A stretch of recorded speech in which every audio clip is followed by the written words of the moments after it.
কবরে এসে প্রথম প্রশ্ন করবে, মুনকার নাকির যখন চলে আসবে, 40 কদম যখন আত্মীয় স্বজনরা লাশটাকে কবরের মধ্যে দিয়ে 40 কদম চলে যায়, তখনই ফেরেশতা চলে আসে। এসেই পরীক্ষা শুরু, মার রব্বুক, তোর রবের নাম কি? আমরা বলবো রব্বি আল্লাহ। দ্বিতীয় প্রশ্ন, ওমা দীনুক, তোমার ধর্মের নাম কি? আমরা কি বলবো?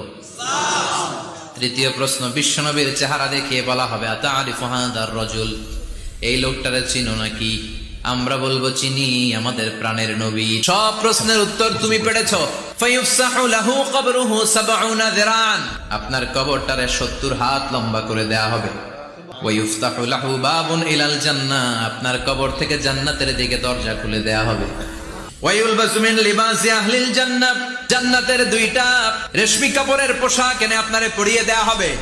আর বলা হবে, নাম কানাউমিল আরুস, ঘুমাও। তোমাকে লম্বা সময় পাড়ে দিতে হবে, ঘুমাও। কানাউমিল আরুস, যেমনি